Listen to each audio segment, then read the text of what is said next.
Close flight dive on it. This is twice now the Celtics have been first to the floor. Save with Horford. Unbelievable. Boston first to the floor. So good. Brown fakes, fires up the three. Tatum dives on the floor. Everybody dives. Jaylen Brown with the flush. Blocked by Porzingis. He's doing it all. Tatum spinning, driving, layup. Washington drives. Blocked by White. Oh, what a block from Derek White.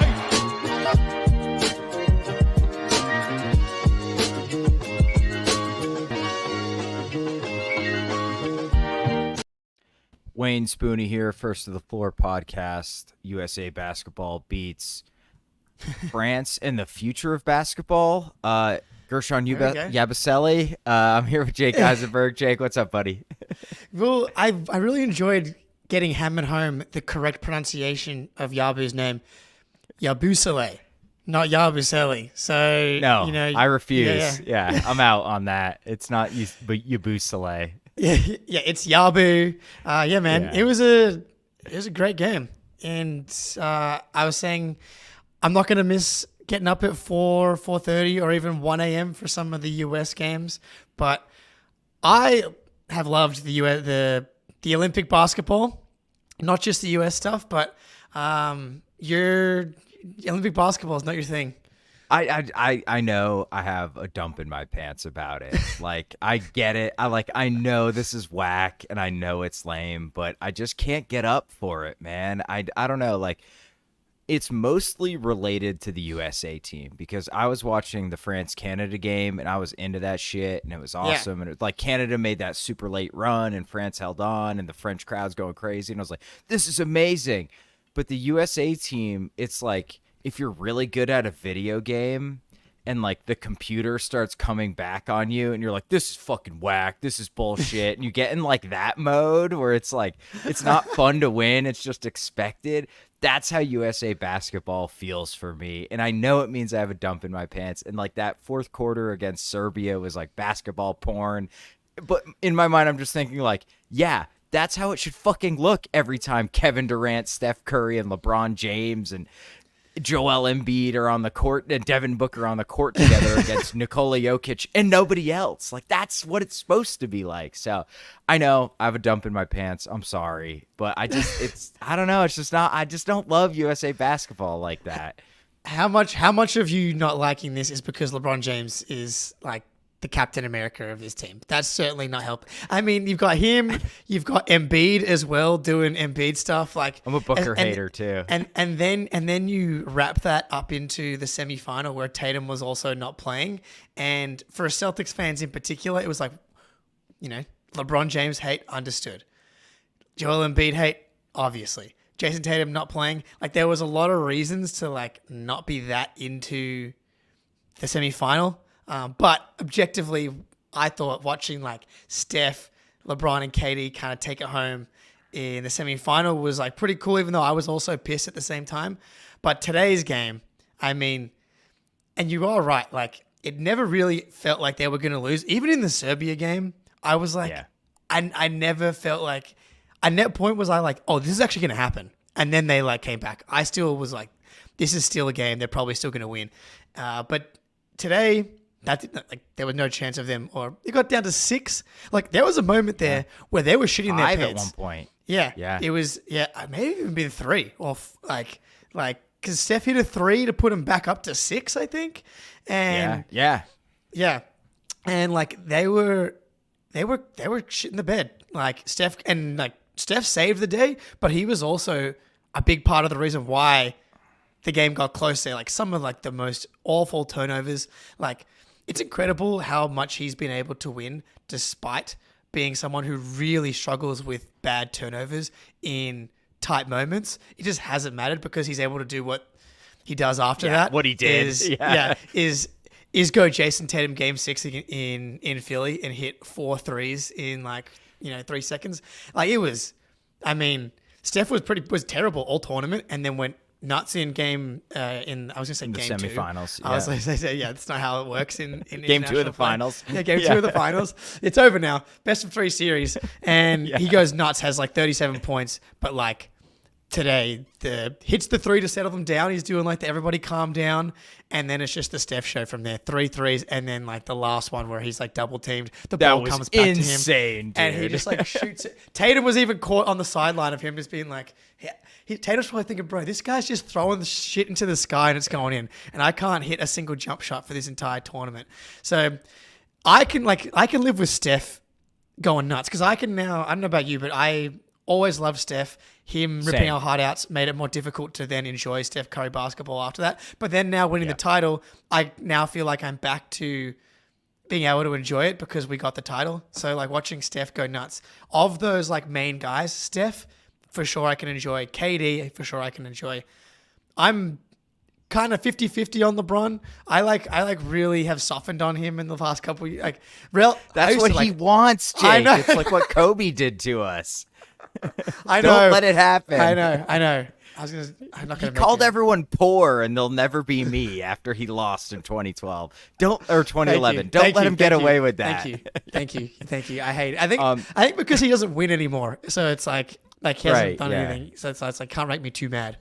It's the exact same thing Kobe did. Like they sucked his last couple of years, and it was like Kobe's not that bad, but he's kind of an asshole his entire career. LeBron, different type of asshole, but yeah. Okay, so me not like totally buying in on Team USA basketball.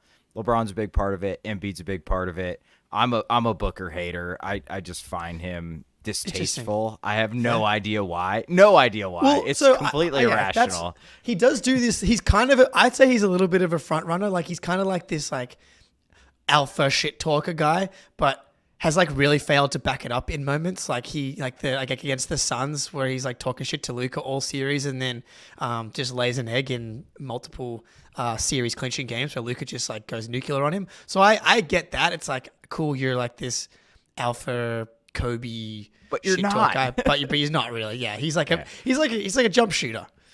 Yeah, so I get it. Yeah, but that's I've long been a KD guy and a Steph guy because like KD, like he is what Booker thinks he is. If that makes sense, where it's just like I'll make every shot in your face. It doesn't matter. You can't guard me.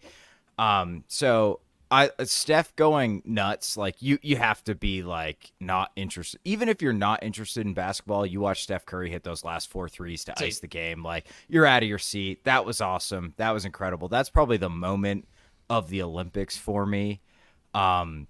Other than maybe Rodman's goal for the USA women soccer in the semifinal where she like cut it in stoppage time and hit it less than top bins. It was filthy, but regardless. Okay, I didn't see that. That's awesome. It was nasty. Check it out. But that was the moment of USA basketball, or like maybe the whole fourth quarter against Serbia too. But like when Steph's got it going like that, and that last 3, double team, steps back, flips it in the air, and I'm just like, no fucking way. And it goes down.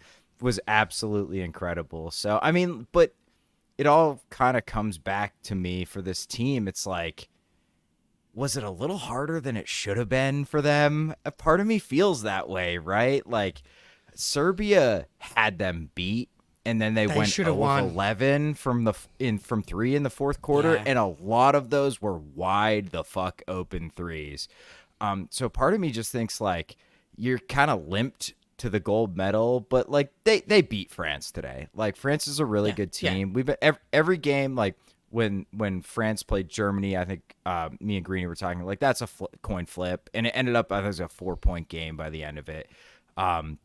France is a really good team. Wemby has been like hit or miss offensively, but he's been awesome defensively, and he was incredible today. And like the Yabu shit's not a meme anymore, dude. No, dude. Like Yabu has been fucking incredible. He can shoot it a little bit. I think defensively, he's actually solid on ball. Like he kind of contained Curry for like and Tatum parts of this, and Tatum for parts of this game. Off ball, he got lost a few times, which hurts. But just switch everything, baby. Yeah, he's an NBA player. Like to me, he's an NBA player. So I mean, this France team's really good. So it's no crime to like beat them. You know, have it be a 3-4 point game. 4 minutes left, but that's a very good win against France. Oh yeah. So we'll talk about the winners and losers later. I've got a take on silver medal, bronze medalists, but I don't know. Do you like the world is catching up, or the world has caught up? Do you kind of buy into that? Like, There's just never going to be a way for Team USA to maximize the talent they have on the roster if they're going to just throw the team together in the summer before, like of the Olympics every year. Like you have the World Cup the year before, the A team doesn't go to that ever. And then the Team USA inevitably loses the World Cup, and then they're like, oh, we can't take this. We're America. We invented basketball. Oh, yeah. Yeah. This is America. Somebody's getting bombed if we lose this. Yeah, dude. Yeah, get Obama in here, and we'll put together the A team, and then we'll win.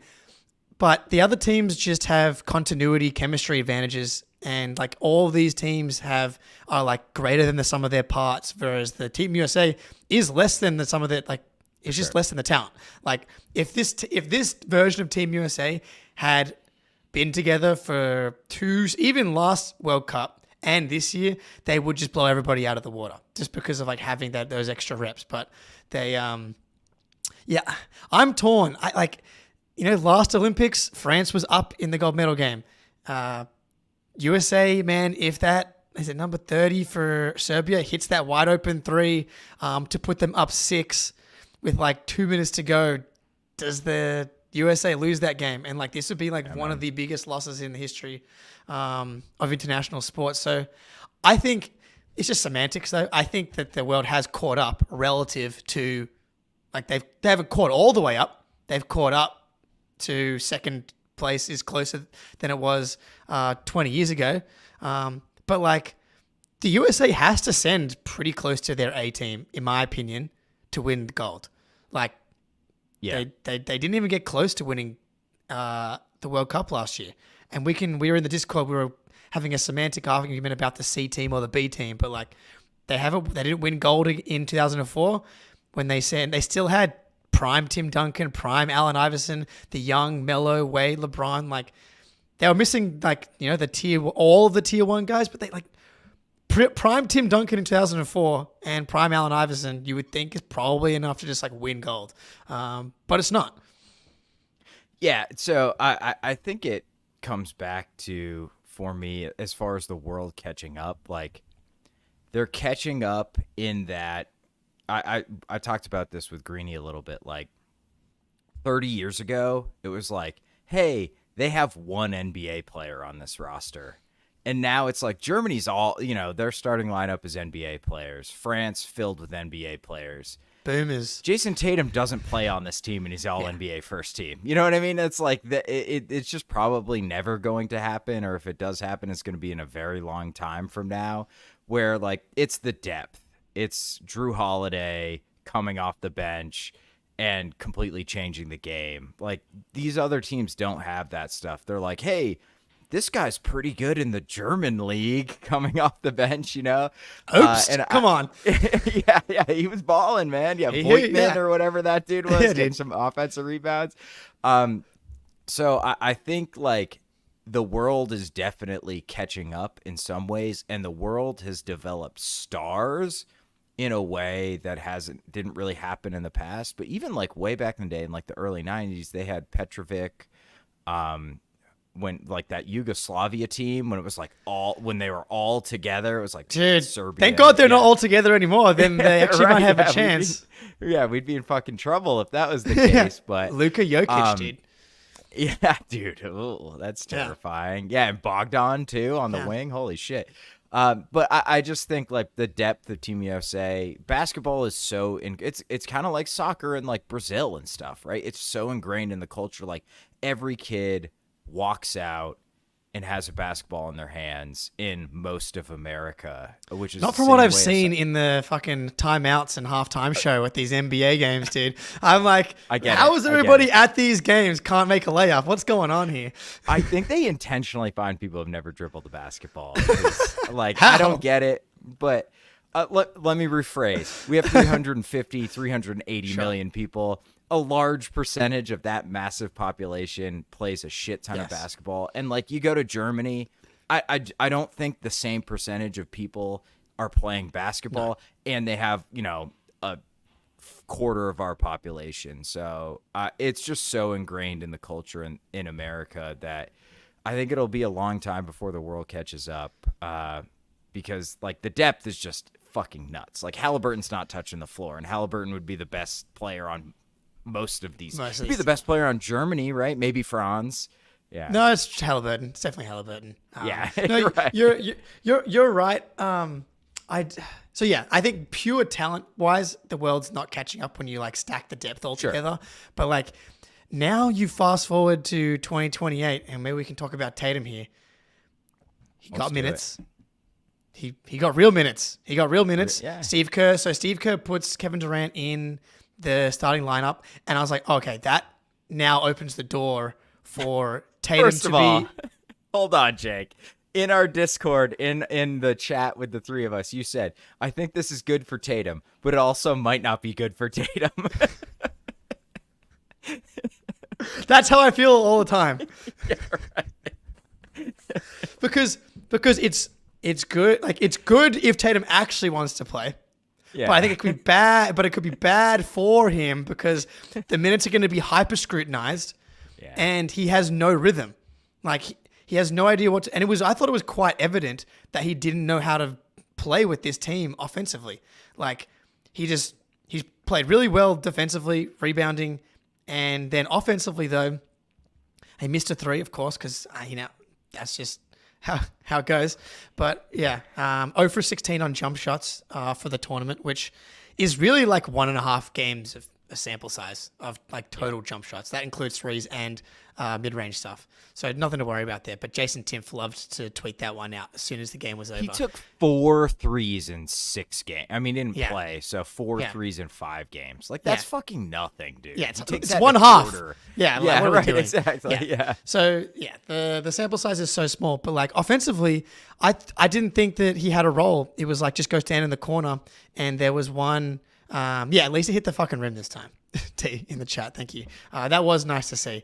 But yeah, we saw. Yeah, so he was like running corner to corner offensively, and I thought there was one time where he should have cut to the rim where LeBron maybe was like had some defenders around his, on his side of the court, but he just didn't look comfortable offensively. And I think that's because he wasn't playing. And I was like, not going to be surprised if that's what it looked like. He's a guy that's used to playing every single game and playing 36 minutes a night, 40 plus minutes in the playoffs. Like he's a dude that works himself into games, into series. All of his best games as a pro have been in game like 6 and 7 of the playoffs. He gets better and better and better as time goes on. To throw him out there in like these spot minutes is just not a spot, especially when he hasn't played. And then you add like the mental, emotional side of things on top of this. It's like, I thought it was a really tough spot for him to be in.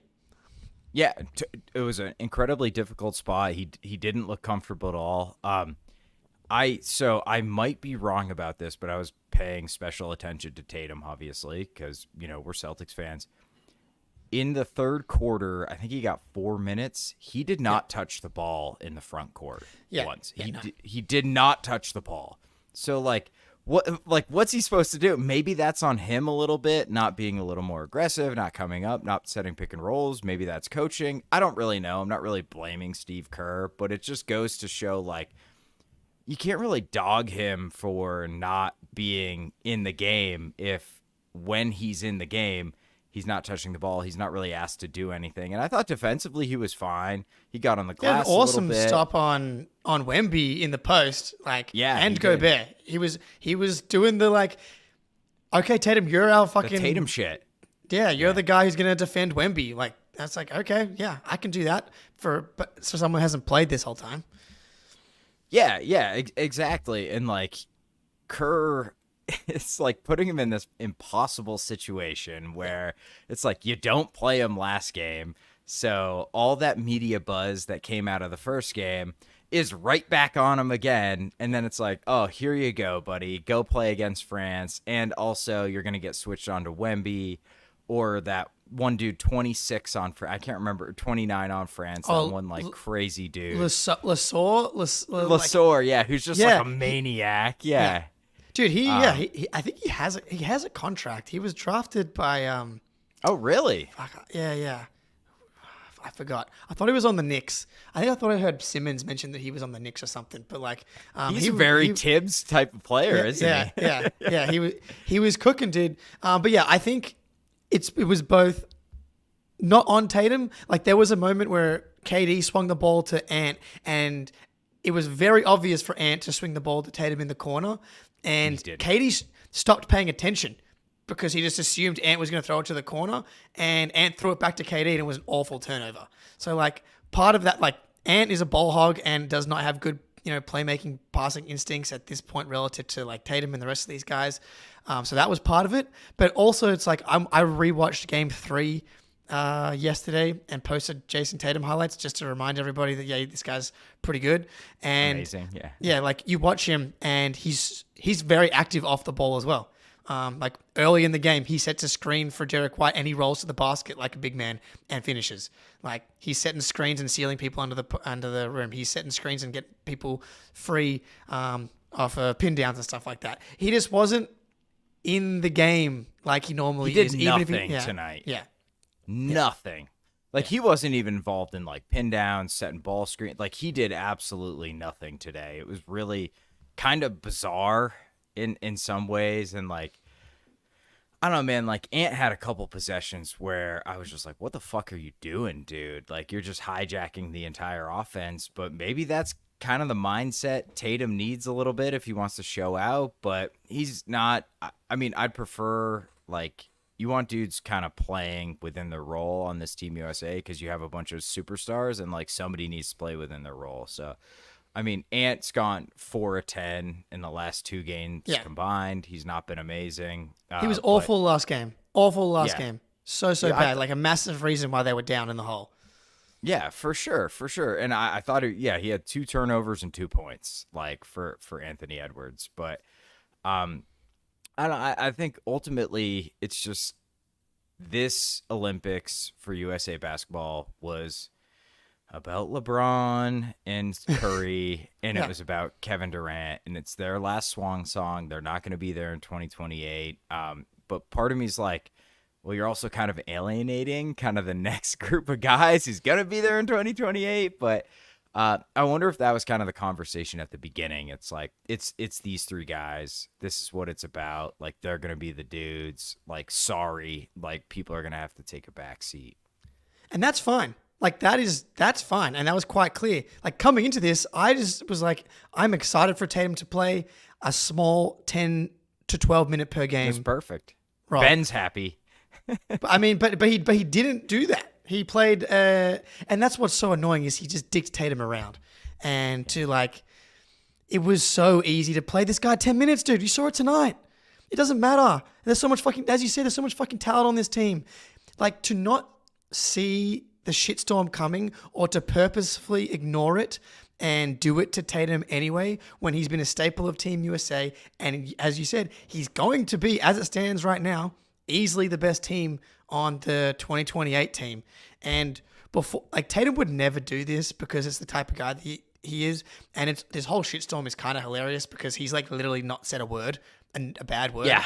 He hasn't said a thing. Nothing. He's just like, yeah, bro, it is what it is. I'm just here to help the team win, like play my role, whatever.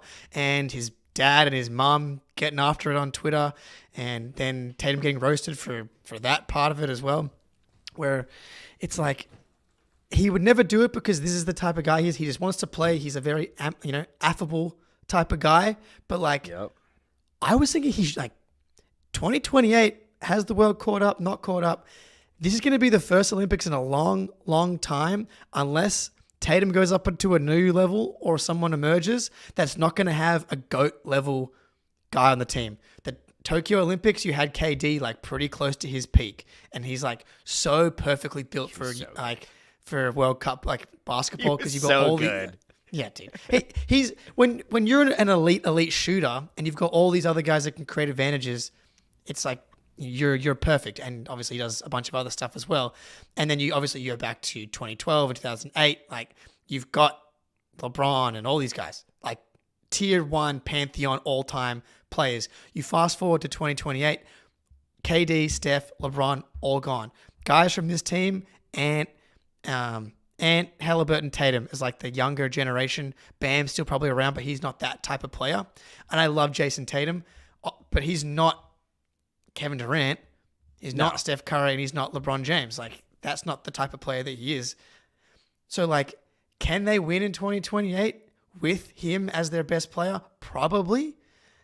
But you're putting yourself in a dangerous position where, like, if things don't go great, they get a hot shooting night. Jokic is still going to be smack banging his prime. We're going to have like prime Wemby with Giannis. Maybe Risha. Yeah, Giannis. Maybe, well, Greece sucks. Don't say Risha Shea. Come on. Well, I mean, your guy Alex Sarr, dude. I don't know. Sarr, Alex Coulibaly. The next generation's coming here, dude. Bilal. Yeah. And it's going to be like Halliburton, Anthony Edwards, Jayson Tatum, Chet Holmgren. Obviously, they're going to have a massive Dyson talent Daniels on Australia, right? Gideon Dyson Daniels. Wait till we get to the winners and losers. All right. No, but so I'm just saying it's a scary spot. But you're totally right, because I also think the weird thing about the Tatum stuff that makes him unique from like Ant or Halliburton is that last Olympics he was their second best player. And now this Olympics, he's not playing. He was a second leading scorer in the Tokyo Olympics. And now he just like is unplayable, apparently. And I think that like that's got to fuck with you a little bit, man. And I know Tatum, yeah, you're right. He's not said shit. That's why he's the young GOAT. That's why he's the man, because he's not. And that's why he didn't play. Yeah, right. Exactly. Because Kerr knows he's not going to fucking complain. Like if Anthony Edwards doesn't play, you are going to hear about it every single time. He's going to make a joke about it, but you're going to have to deal with that bullshit. And like when Tatum doesn't play, it's just Tatum's quiet, and you know, maybe the media ask you about it, and then you just say, "Oh, I'm stupid. I didn't play Jayson Tatum. I'm sorry." You know, and then it all kind of gets breezed past. So, I just think that's why his situation's a little bit unique, because like he's already proved he can be the second best player on a gold medal team. So I don't know, man. It's all been a really bizarre experience as a Celtics fan. And then Derek White doesn't play at all when he's been amazing the entire tournament. Like, did you expect D White not to play today?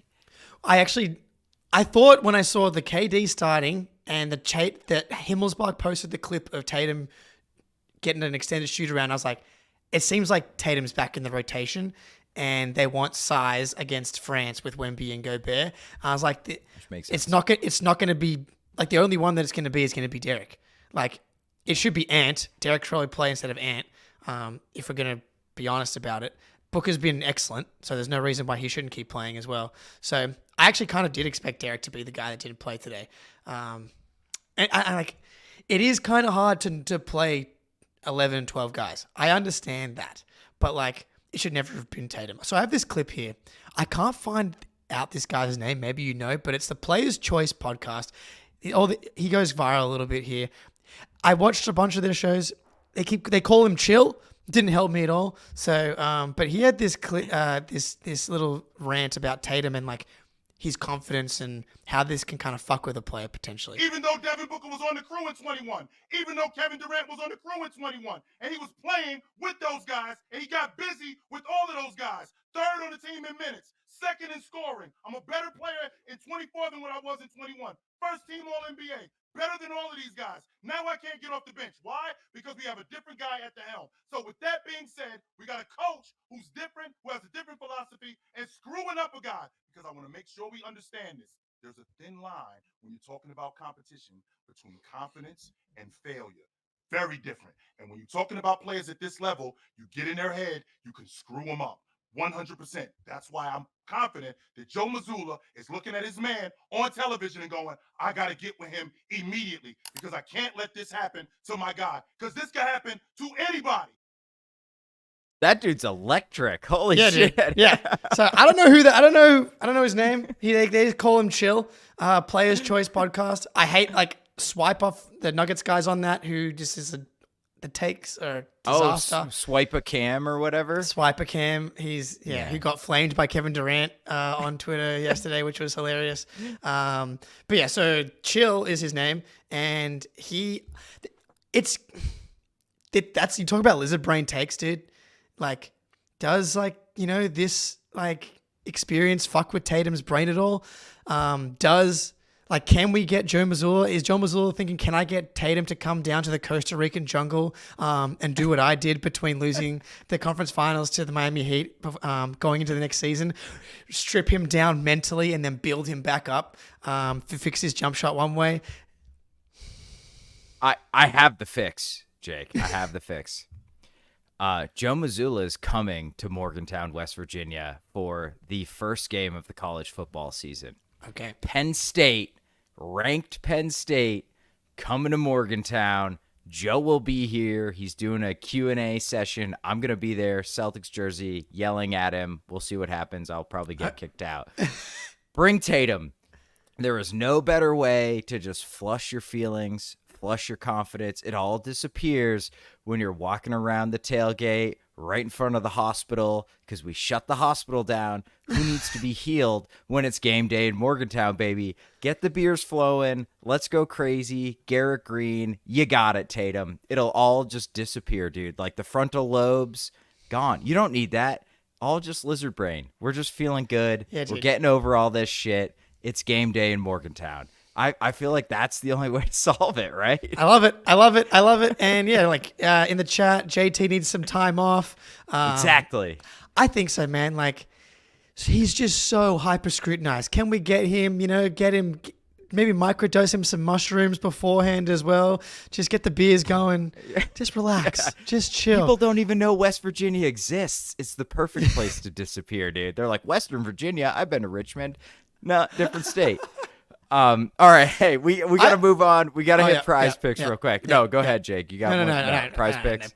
PrizePicks, let's do it. PrizePicks is America's #1 daily fantasy sports app with over 5 million active members. PrizePicks is the easiest and most exciting way to play daily fantasy sports. Unlike other apps, on PrizePicks, it's just you against the numbers. All you do is pick more or less on 2 to 6 player stat projections and watch the winnings roll in. Get in on the daily action with your friends and become part of the PrizePicks community today. You can now win up to 100 times your money on PrizePicks with as little as 4 correct picks. You can turn $10 into $1,000. With the finals over, the hoops action doesn't stop on PrizePicks. Women's basketball is still heating up with stars like Caitlin Clark and Angel Reese looking to make names for themselves alongside greats like Brianna Stewart and Asia Wilson. You could win up to 100 times your catch watching them ball out. I love how fun and simple the experience of playing with PrizePicks is. For the upcoming hoop schedule, I'll be looking at Caitlin Clark for more than 3.5 three-pointers made and Brianna Stewart for more than 23 points. I made my first $10 deposit and received an instant $10 bonus. If you have the skills, you can play for a shot at turning your $10 into $1,000. Download the PrizePicks app today and use code CLNS for a first deposit match of up to $100. That's code CLNS on PrizePicks for a deposit match up to $100. Pick more, pick less. It's that easy. All right, PrizePicks, check it out. It's a good time. Jake, I feel like we got to move on. It's already 33 minutes in. We said we're going to do 15-20 on game one. Or game one, Jesus, man. The finals of the Olympics. So Olympics, winners and losers, obviously basketball related. So I don't know, what you want to start us off, winner, loser, whatever. Let's just open the floor, see what happens. Okay, just to close the book on the Tatum thing, is he a winner or a loser? Please. I think it's probably both, but he is now the only person, along with Michael Jordan and LeBron James, as the only players to make All NBA first team, win the title, and win a gold medal all in the same year. So I think he's kind of a loser. Not by Agreed. nothing that he did. He got screwed by this whole thing. They should not have brought him to the Olympics if this was the plan. Maybe if Kevin Durant never gets injured, then this doesn't happen, and the rotation is he just comes off the bench again. But I think he's a loser, based off how he got treated in this Olympics and how he got just massively flamed online for the entire time, pretty much. I have him in my loser crowd right here. Again, agree with you. Totally not his fault, but ultimately, you come out of the finals feeling like, hey, he didn't shoot the ball, but goddamn, did he play amazing otherwise? And then this Olympics happens, and now we're thinking, is the shooting in his head? Why isn't he playing? So I think Tatum's a pretty clear loser. Let me give you a winner. I think this one's pretty obvious. Gershon Yabusele. Oh, yes. Dude hooped, man. He balled out. He played really well today. Like I said, he had some mix-ups on off-ball defense, but those were mix-ups where they were pick and rolls involved with Steph Curry. There's not many guys in the NBA. There's one guy in the NBA who's going to like mix you up in that way where you get in no man's land, or you're just like, oh, I won't track him from 30 feet away. Well, you got to track Steph that far away, but ultimately, Gershon was amazing. He was incredible in the semifinal game. He hung tough. He was probably France's second best player today. Maybe you could make an argument for best players. Yeah, maybe first best player. Monster offensive rebounds in the quarterfinals game late too. So I think he's a clear, I think he's in the NBA next year. Yeah, massive winner. He has to be in the NBA if he wants to be, surely. I mean, Celtics legend Svi Mihajlovic just got a 4-year, $15 million contract with the Jazz. Which is insane. Danny. Yes. Yeah, I don't know what's going on there. But congratulations to Svi. Yabu, you're nay for the Celtics. We have got a roster spot open here. We're trying to build out just like that front court depth without Porzingis.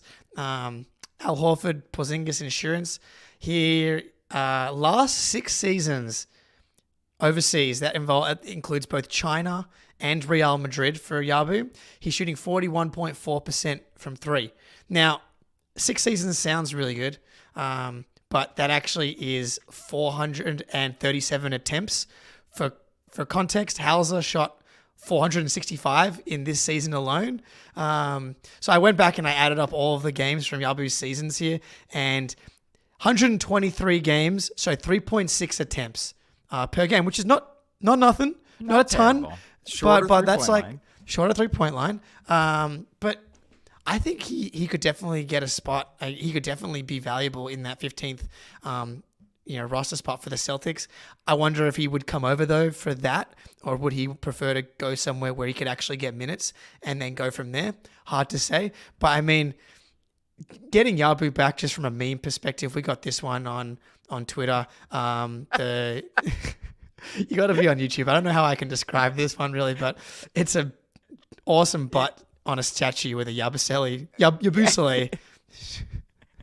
It is, I would say, a marble statue from the rear perspective of a person holding a sword and a cape in their left hand, sword in the right hand, and 2 watermelons attached to their upper rear thighs. To their haunches. With a Yabu jersey photoshopped on it, right? Is that fair to say? That was pretty good. I can see it now. Thank you. The writer, yeah. Yeah. There we go. Yeah, Pierre extraordinaire, says Ben.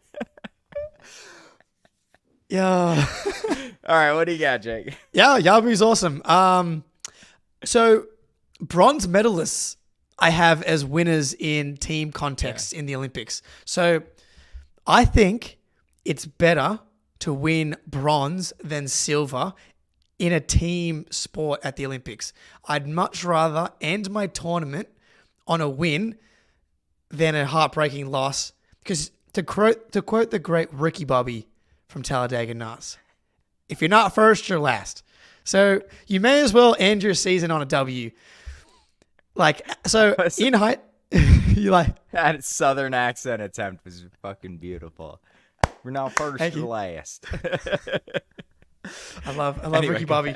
I love Ricky Bobby. In high school, we played a rugby tournament between the 6 surrounding international schools when I was in high school in Singapore. And in in 11th grade, we didn't make the finals, but we won the 3rd place bronze medal match. Jubilation, big celebration. The following year, we won gold against our rival. If we would have lost that game, dude, it would have been so much worse, and I would have carried the pain for the rest of my life, literally. And so I think winning bronze medalist team, Serbia got to party for the ensuing 8 hours between their game ending and the gold medal ceremony. Look at Jokic and the boys here. Jokic shirtless, just a power belly. Got Bogdanovic. How is that the best NBA player in the league? That dude, picture, dude. It's and insane. Not close. He almost fell off the podium. He almost fell off the podium today, dude. He rocks up to that ceremony just tanked, having the time of his life. Bronze medalists, better than silver medalists. I love that take. part of me is just like, in the moment, I think it's better, but in like 10 years, it's going to be like, hey, we won silver medal at 2024 Paris Olympics, right? No, you don't think so? I feel like history is like, oh shit, they were the second best team. No? Is it though? Or is it like, there's a reason why we do the medal tally where it's golds and then total. It's not like, there's no like matrix. that's a It's good like argument. gold, silver, bronze. You know, you get 3 points for silver, 1 point for bronze, 5 points for gold. It's like gold and then you want to get on the podium. gives a Gold fuck? and then podium. Yeah. Podium, it's like podium and then not podium. So, yes. All Go right. bronze Okay. medalists. I love that take. Okay. I have a loser. Yep. Jamal Murray. Oh, big time. Dude, he averaged 2.3 turnovers a game. He made 2 threes in the Olympics total. Yeah, obviously, like, Rough. he looked really bad. There was a comment on the Greenie and my episode on CLNS that was like, the shit you're taking away from the Olympics is all bullshit. Like, Tatum's going to be fine. Like, everybody's going to be fine. This doesn't matter. It's like Summer League. Yeah, right, exactly. I totally agree, except as it relates to Jamal Murray, because this is a pattern extending from the playoffs. And if I was a Nuggets fan, I'd be legitimately concerned. And I just like, he just had a month and a half, 2 months to like heal up and get better. And he looked fucking terrible, man. Like, he did not look like the same guy. And Canada needed him. Yeah. And the Nuggets are going to need even more of Jamal Murray in the upcoming season because they've just lost KCP after losing Bruce Brown and Jeff Green in the previous offseason. So, like, as soon as you were saying that, I'm like, is it not a trend that Jayson Tatum can't shoot anymore as well then? He'll be fine. And It's he'll be summer fine. league. It's fine. He also deserved Finals MVP. So, but this is the thing. Like, Jamal Murray is very, very, very reliant on tough shot making, and that's kind of like everything for him. Like, Tatum, similar to LeBron, is not really reliant on jump shot variance. He's just not, and that's kind of the whole point of Tatum. Is like he can shoot 25% from 3 in the finals or 30% from 3 in the finals and still have an incredible impact. It's not a big deal. Jamal Murray needs to be able to separate and create enough space to make these tough shots. And if he's not able to do that the way that he was going back 2 years, then like he becomes a very different player. I'd be very concerned I'd already be concerned as a Nuggets fan. And then to see this Olympic performance from Canada, who, if you want to just do the whole country of Canada or the whole Canadian basketball organization as losers for this tournament, because coming in, everybody was like, this is the second best team.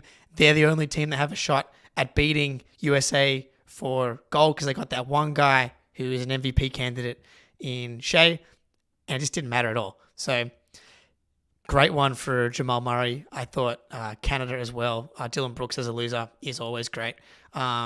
Kind of touched on Serbia. I think they're winners of this tournament. But I think both a winner and a loser potentially. Josh Giddey. I thought he played I thought he played really well. And I thought, like, Is the quote the problem? that's the problem. It's so rough, dude. If like I mean, again, he like hard to, he made his bed a little bit with, obviously, like, check those IDs, Josh. But like for him to be crying after like getting knocked out of the Olympics and saying like he has to wait 4 more years for the next Olympics, and for that quote to now be taken out of context and now just used anytime he does anything is tough, dude. Especially, I thought that he was one of the bright spots of this Boomers team. He was really good. Like then now there's this weird perception around Josh Giddey. It's like he can't play, or he's basically, everyone's really, really down on Josh Giddey, I would say, on like NBA Twitter. Ironically, like Bill Simmons and Josh and like Zach Lowe are kind of high on the trade. But it's like, if this was any other, you liked the trade. If this was any other like 21-year-old, he's 21. And he was really good. Dude. Yeah, he was really good in the Olympics. Yes, he had a bunch of turnover issues. He looked like a 21-year-old out there trying to lead a team against like other really good teams. Yeah, no, I mean, like, the quote is just tough. And I've cracked wise about Giddey. You have Ultimately, though, like it all went away, right? And he was exonerated. I think that's what happened. Yeah. So, I mean, part of me is like, can we really like kill him for that? I don't know. Actually, I'm just gonna step away leave from it that alone completely. That quote's gonna live with him for the rest of his life. You know, whatever. That's the thing. But on the court, thought Giddey was really, really good. I think he's going to be a really good NBA player. I think already his floor is like solid NBA player. He's just unique. He's just different. Because the guys with his skill sets to be super impactful, you kind of have to be a star because he needs the ball in his hands. But he showed a little bit like he was making corner threes basically the entire Olympics. So if that becomes part of his game, I think like him and Kobe White kind of can really make sense together. Who knows what's going to happen with the Bulls, though? Like that team's not made sense for, I don't know, 20 years since Jordan left. Yeah, actually. Yeah. I guess like 1998. the Hakeem, the Joakim I guess Noah the Derrick team. Rose. Yeah. Yeah, like they were the pretty Derrick good. Rose, Joakim Noah, Luol Deng, Jimmy Butler teams made sense. But that was like a 3-year blip in an otherwise 30 years of that shit not making any goddamn sense. They still don't make any goddamn sense. But I think from a talent standpoint, like I said, it's a green. I'd rather have Giddey than 2 mid to late firsts. Like, Totally. At least, you know, Giddey's floor is like solid NBA player, and his upside, I think, is really, really high as a 6'7" playmaking guard. Yeah. The shooting needs to come along for him to like to have a star potential, which I guess is technically still possible because he's only 21. So it's like Why can't he be Hallie? Yeah. Well, I mean, from a ceiling, like he could be Halliburton. well, because Hallie's like one of the greatest shooters in the league. He's like 10 attempts on like 40% on like crazy fucking difficulty. But like so I don't see a ceiling like on that level of impact. But defensively, size-wise, rebounding, obviously he provides stuff that like Halliburton doesn't. I would say like I'd be surprised can he like if he's not just like a really good sixth man, because I think he needs to have the ball in his hands if he doesn't develop the shooting. Like I'm concerned about the shooting developing just because it looks weird to me. And like he shot better. He was hitting like step back threes in this tournament, but the line being like 2 feet closer, I think makes a difference for some guys. It really does. Dude, Schroeder is the fucking example of it making a difference for guys for sure. Like I'm totally with you. Like obviously my range doesn't extend that long. I'm money from 14 feet. Yeah. You get me out to 16. It's brutal, you know? It's a big difference. Yeah, it is, dude. It is. We got to do last ad read real quick, and then we'll jump back into another winner or loser. Yeah. Game time. I live in the shadow of the newest MLB sensation, Paul Skeens. He's absolutely electric. Pitcher for the Pittsburgh Pirates. I'm looking forward to making the hour trip up to Pittsburgh and catching a Skeens start with Game Time. Game Time is an authorized ticket marketplace of Major League Baseball, which makes getting tickets faster and easier. Prices on the Game Time app actually go down the closer it gets to the first pitch. With killer last-minute deals, all-in prices, views from your seat, and their lowest price guarantee, Game Time takes the guesswork out of buying MLB tickets. We actually just used Game Time to pick up our Summer League tickets, and I just attended a soccer game up in Pittsburgh featuring my least favorite Premier League team, Liverpool FC, all thanks to Game Time. Mo Salah, bald now. I had no idea, but he pulled the Jake Eisenberg and shaved it all off. Yep. Game Time is just super easy to navigate. You can pick up last-minute tickets. They've got flash deals where you save even more with exclusive in-app deals on select seats ahead of the game or event. Zone deals where you can save when you choose a section and let Game Time choose the actual seats. And I think my favorite feature is you toggle on all-in pricing. The price shows up the total up front, no surprises or fees at checkout. So take the guesswork out of buying MLB tickets with Game Time. Download the Game Time app, create an account, and use code CLNS for $20 off your first purchase. Terms apply. Again, create an account and redeem code CLNS for $20 off. Download Game Time today. Last minute tickets, lowest price guaranteed. All right, I got a winner for you, Jake. Here we go. Old Celtics friend, Daniel Tice. Yeah, dude. I thought, Tice kind of like been floating around the NBA, like sort of been like a low end rotation player on some teams on LA. I thought he was really, really solid, like really good, and just kind of one of the better bigs in the entire Olympic tournament. Just like, hey, man, I'm still around. Like, somebody give me some minutes. Oh, dude. Daniel Tice, do these guys just get fever boosts? Like, is it this the national pride where these guys, like Patty Mills was also awesome again. He's signed somewhere, I'm pretty sure. But again, Pelicans, yeah. I think he's legit the starting center for the Pelicans right now. I don't know who else. What happened? Oh, yeah, because JV got traded to Washington, JV's gone. right? Yeah. Yeah. And Larry Nance is also gone too. So unless they make a move, because there is a Brandon Ingram trade, like that's what I'd be trying to do if I was them, is trying to trade him for a big man. That like makes sense. Yeah. But no one wants Brandon Ingram because you have to pay him lots of money or let him go. Yeah. So Tice is a great one. I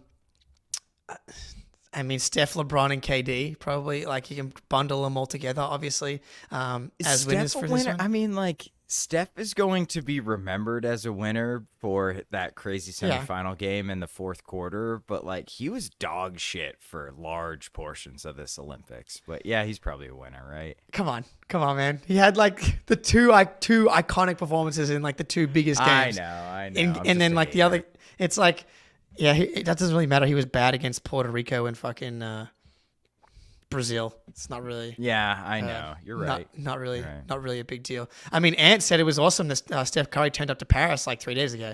So, damn it, Ant's likable. It's annoying. I know it is really annoying. I just saw like NBA University tweeted like the true shooting of like all of the players, and man, Tatum 47% true shooting going all the way back to the exhibition games. So painful, dude. So it's brutal. Sorry to drive the stake back in. We've got to hit the overall medal tally and one Let's do it. Broader Olympic. Let me just rip off a couple that I have left. Yes, please. Go. Isaiah Cordonier, winner, looked really solid. The French crowd, electric, winner. And then Steve Kerr, loser. People were hating on him. Absolutely. Yeah, big time loser. But that's all I have. All right. Carried to another championship by title. Yeah, Steph Curry, Tim Duncan, Michael Jordan. This dude's got like 10 rings and a gold medal because of like he's aligned himself with the greatest fucking players in the history of the sport. Freed from Desire, great winner. The song, Mind and Senses Purified, Freed from Desire. Beautiful, beautiful song that I'm glad that they made the anthem of the Olympics. I'm not sure if this is a winner or a loser again. And another Australian thing, we'll pull up the medal tally here quickly though. Medal tally, China still number one with 39 gold medal tally. In gold medal tallies. USA at 38. And Australia's is third in medals. It's like unbelievable. We're averaging like one gold medal per like 1.4 million people. So if we're doing per capita, Australia's like, once we get the advanced analytics, Australia is actually, one of the greatest countries in the history of Olympic sport. But the big story in Australian athletics has been the breakdancing. And do you see the clips of the Australian breakdancer? I have not. Please show. Okay, well, here you go, because here's 19 seconds of Reagan, I think is if it looks like breakdancing, dude. And to her credit, so this got linked into the Discord, and it was like, Australians, please explain yourself. Like, what is happening? And I thought, like, are these clips just taken out of context? I went back and watched all of her heats. I would fast forwarded through the full 3 hour, total breakdancing thing. And I was like, one, is it taken out of context? Two, are the other competitors also bad at breakdancing? No, everybody else is exactly what you'd think. Incredible breakdancing, backflips, headstands, spinning. And she's doing rolling on the floor. Rolling around, dude. She's just rolling around. She looks like my kid when he's mad. Dude. She's throwing a breakdancing tantrum. And I'm like watching this live last night with my wife, and I'm like, did she sneak in? Did she like somehow pull a Borat and convince everybody that she was a real breakdancer? And this is like part of a broader, like, the best YouTube prank in the Olympic history. But no, apparently she's a breakdancing teacher. I refuse to believe this is the best that we send. We have 18 gold medals in the Olympics across a variety of sports. Yes, swimming carries us. Girt by sea, as we've covered. But like, I refuse to believe this is our best breakdancer. I'm not sure how she fell through the cracks here, but and the uniform, she looks like she's wearing our cricket outfit. I don't know. And I don't know how. Is she wearing a visor? Yeah, well, just a Hold cap. on. Like, bring it back up. Sorry, just I don't know how it's. Best part's the end where she like throws the Yeah, dude. like look And just- at the other breakdancer like got you, but Dude. she didn't get him at all. She was doing this thing when the other competitor was dancing. She would like pretend to yawn, like, "Oh wow, so impressive, dude." So bad. Yeah, she did it. Yeah, she did a PhD in breakdancing apparently. But yeah, this was. She's Sorry, both. I went to UMass. We have a PhD in frisbee, so she's both an Australian icon and a stain on our history. You know what's hilarious? She's probably gonna make like so much more money off this shit than every other breakdancer. This is why I'm not. This is why I'm not convinced she did. That's what I'm saying. I refuse to believe she has a PhD in breakdancing and not be better than what she is. The announcers did say at one point that she did say that like there's 2 rounds and there's like 18 points that can be assigned to each round. So 18 points up for grabs, and like most rounds were like 7 to 9 or whatever the math ends up being. She lost 18-0 3 straight rounds, dude. 2-zip, 18-0, all 3 rounds. And she's just like being like, nah, this is bullshit. The judges don't know what they're talking about. And I'm like, what is going on, dude? That's like me playing Rafa Nadal and yeah, dude. Yes. Like, I'm not sure. Like, and you know when you watch like some of these athletic events and it's like, oh my God, that person's so slow at running, and then you look at their time and it's like, oh, they're still like the fastest person like I've ever in seen. The last place in the 100 meters is like fucking 11 seconds or something crazy like that. Yeah. Like there was one, I think the slowest 100-meter time I saw was like a high 11s for the men's, and I'm like, that's pretty slow for the Olympics. But like this, by far, of every event that I watched, was like the biggest gap between like last and second last. I'm like, they just does not look like they belong in any way, shape, or form. Shout out fucking Ray Gun. That is Shout out Ray good, Gun, dude. That's amazing. I'm glad I hadn't seen it yet. All right, we should probably get the hell out of here on that note. Yeah. All right, everybody. Jake, good to talk to you, buddy. Thanks for listening, everyone. We are out.